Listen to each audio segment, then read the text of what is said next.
Hi friends, welcome to Saree's food corner. நாம இன்னைக்கு instant மாங்காய் தொக்கு தான் பார்க்க போறோம்.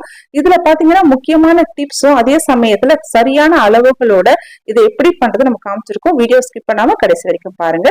இப்போ இந்த அளவுக்கு மாங்காய் நான் எடுத்துக்கிறேன். ஒரே ஒரு மாங்காய் வச்சுதான் நம்ம செய்ய போறோம். இதை நல்லா வாஷ் பண்ணிட்டு நல்லா சுத்தமா ஈரம் இல்லாம தொடச்சிட்டு அதுக்கப்புறமா இது மேல இருக்கிற இந்த தோல் எல்லாமே நம்ம எடுத்துடலாம். மாங்காய் ரொம்ப இளம் மாங்காவை இல்லாம நல்லா கொஞ்சம் மொத்தன மாங்காவா எடுத்துக்கோங்க. அதுவும் நல்ல ஒரு புளிப்பான மாங்காவை எடுத்தீங்க அப்படின்னா உங்களுக்கு ஊறுகாய் சீக்கிரமா கெட்டு போகாம ரொம்ப நாளைக்கு வரும். மேல இருக்கிற அந்த தோல் எல்லாமே நம்ம சீவி எடுத்துடலாம். இந்த மாதிரி எடுத்துட்டு நீங்க கேரட் துருவல அந்த துருவலை நீங்க நல்லா துருவி எடுத்து வச்சுக்கோங்க. நீங்க யூஸ் பண்ற பாத்திரம் எல்லாமே ஈரம் இல்லாம பாத்துக்கோங்க. அப்பதான் உங்களுக்கு கெடாம இருக்கும்.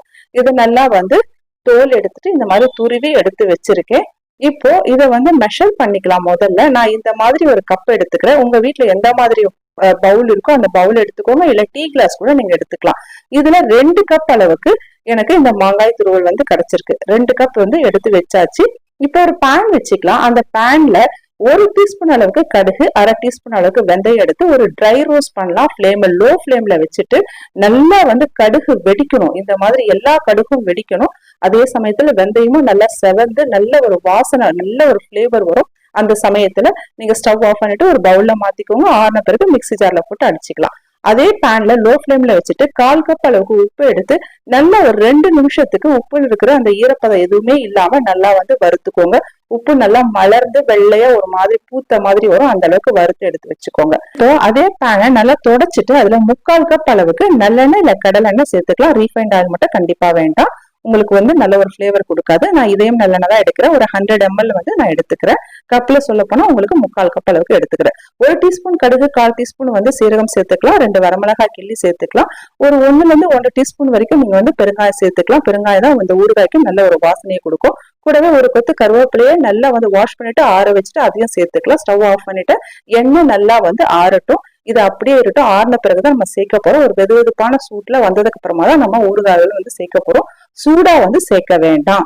ஒரு வெதுவெதுப்பான சூட்ல சேர்த்தா போதும் உங்களுக்கு. அப்போ ஊறுகாய் உங்களுக்கு ரொம்ப நாள் கெடாம இருக்கும்.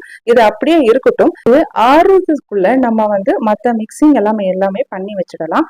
நம்ம 2 கப் அளவுக்கு மாங்காய் துருவல் சேர்த்திருக்கோம். அதுக்கு 1/4 கப் அளவுக்கு நம்ம வறுத்து இருக்கிற அந்த உப்பு சேர்த்துக்கிறோம். 2 கப் மாங்காய் துருவலுக்கு 1/4 கப் உப்பு சேர்த்திருக்கோம். மிளகாய் நான் ஃப்ரெஷ்ஷா அரைச்சு சேர்த்துக்கிறேன்.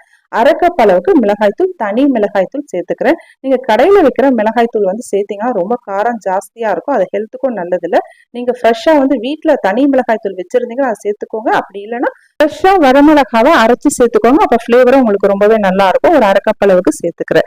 இது சேர்த்துட்டு கூடவே கடுகு வெந்தயம் வறுத்து வச்சிருக்கோம் இல்லையா, அதை நல்லா பவுடர் பண்ணி அது எல்லாமே சேர்த்துடலாம். கூடவே ஒரு 1/2 டீஸ்பூன் அளவுக்கு மஞ்சள் தூளை சேர்த்துக்கலாம்.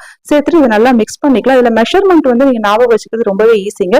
2 கப் அளவுக்கு மாங்காய் துருவலுக்கு 1/4 கப் அளவுக்கு உப்பு, 1/2 கப் அளவுக்கு மிளகாய் தூள், 3/4 கப் அளவுக்கு எண்ணெய், கடலெண்ணெய், நல்லெண்ணெய் இது வேணா சேர்த்துக்கலாம். அப்புறம் கடுகு வெந்தயம் பவுடர் பண்ணி சேர்த்துக்கிறோம். மஞ்சள் தூள் ஒரு 1/2 டீஸ்பூன் சேர்த்துக்கிறோம். அவ்வளவுதான். இதுக்கு சேர்த்துட்டு இது நல்லா மிக்ஸ் பண்ணிக்கோங்க. ஒருவேளை உங்க மாங்காய் புளிப்பு தன்மை ரொம்ப கம்மியா இருந்ததுன்னா நீங்க உப்பும் காரமும் ஒரு டீஸ்பூன் கம்மியா சேர்த்துக்கோங்க. அதுக்கப்புறம் நீங்க டேஸ்ட் செக் பண்ணிட்டு வேணும்னா நீங்க சேர்த்துக்கலாம்.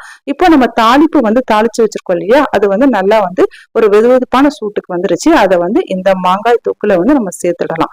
எல்லாமே சேர்த்தாச்சு. சேர்த்துட்டு இதுவும் நல்லா மிக்ஸ் பண்ணிடலாம். இதுல சேர்த்திருக்கிற எண்ணெய் தெரியாத அளவுக்கு நல்லா ஃபுல்லா எண்ணெய் அப்சர்வ் ஆகிற அளவுக்கு நல்லா மிக்ஸ் பண்ணி விட்டுக்கோங்க. அப்ப நல்லா மிக்ஸ் பண்ணி வச்சதுக்கு அப்புறமா நீங்க ஒரு பிளேட் போட்டு ஒரு 10 நிமிஷம் மூடி வச்சீங்கன்னா மறுபடியும் எண்ணெய் அதுவே கக்கும். அந்த அளவுக்கு நல்லா முதல்ல மிக்ஸ் பண்ணி வச்சுட்டு அதுக்கப்புறம் அதுவா எண்ணெய் வெளியில விடணும். அப்பதான் உங்களுக்கு டேஸ்ட் நல்லா இருக்கும். பாருங்க, இத மாதிரி நல்லா மிக்ஸ் பண்ணி விட்டுக்கோங்க. நான் சொன்ன இந்த டிப்ஸ் எல்லாம் நீங்க கரெக்டா ஃபாலோ பண்ணி செஞ்சீங்கன்னா இந்த தொக்கு அவ்வளவு சூப்பரா இருக்கும். இது சாம்பார் சாதம், தயிர் சாதம் எல்லாத்துக்குமே ரொம்பவே டேஸ்ட் நல்லா இருக்கும். இதை ரைஸ்லும் போட்டு சாப்பிடலாம். இட்லி, தோசை, சப்பாத்தி எல்லாத்துக்குமே யூஸ் பண்ணலாம். நம்ம சேனல் ஆல்ரெடி நிறைய தொக்கு ஐட்டம்ஸ் போட்டிருக்கோம். நம்ம ஆல்ரெடி புளிச்சக்கீரை தொக்கு, தக்காளி தொக்கு, கருவேப்பிலை தொக்கு எல்லாமே போட்டிருக்கோம். டிஸ்கிரிப்ஷன்ல லிங்க் கொடுக்குற, வேணுங்கிறவங்க செக் பண்ணிக்கோங்க. நல்லா மிக்ஸ் பண்ணியாச்சு. இந்த மாதிரி நல்லா மிக்ஸ் பண்ணதுக்கு அப்புறமா ஒரு பவுல்ல நான் மாத்திக்கிறேன். இப்போ இது பாத்தீங்க அப்படின்னா நீங்க ஒரு பாட்டில வந்து நல்லா ஆறுனதுக்கு அப்புறமா ஒரு கண்ணாடி பாட்டில் இல்ல ஊறுகாய் ஜாடியில நீங்க வந்து ஸ்டோர் பண்ணீங்கன்னா வெளியில வச்சு 2 மாசம் வரைக்கும் நீங்க யூஸ் பண்ணலாம். ஃப்ரிட்ஜ்ல வச்சா ஒரு 6-7 மாசம் வரைக்கும் உங்களுக்கு கெட்டு போகாம நல்லா இருக்கும் உங்களுக்கு. இது வந்து ஒரு 10 நிமிஷம் நீங்க மூடி போட்டு மூடினீங்கன்னா இதுல இருக்கிற வந்து எண்ணெய்லாம் உங்களுக்கு தானாவே வெளியே விட ஆரம்பிக்கும். டேஸ்ட் அவ்வளவு சூப்பரா இருக்குங்க. கண்டிப்பா மிஸ் பண்ணாம நீங்க ட்ரை பண்ணி பாருங்க. இப்போ ஒரு 10 நிமிஷம் கழிச்சு உங்களுக்கு மறுபடியும் காட்டுற பாருங்க எண்ணெய் வந்து எந்த அளவுக்கு வெளியில வந்திருக்குன்னு காட்டுறேன். அதுக்கு முன்னாடி நம்ம மிக்ஸ் பண்ண அந்த பவுல்ல ரைஸ் போட்டு சாப்பிட்டா ரொம்பவே டேஸ்ட் நல்லா இருக்கும். அதையும் மிஸ் பண்ணாம கண்டிப்பா ட்ரை பண்ணி பாருங்க. இப்போ பாருங்க எண்ணெய் எந்த அளவுக்கு வெளியில வந்திருக்குன்னு. இந்த சூப்பரான தொக்கு நீங்களும் கண்டிப்பா மறக்காம ட்ரை பண்ணி பார்த்துட்டு எப்படி இருக்குன்னு கமெண்ட்ல சொல்லுங்க. இந்த வீடியோ பிடிச்சிருந்தா இந்த சேனல் நீங்க மறக்காம லைக் பண்ணுங்க, ஷேர் பண்ணுங்க, சப்ஸ்கிரைப் பண்ணுங்க. இதே மாதிரி வேற ஒரு வீடியோல இருந்து பாக்குறேன். நன்றி.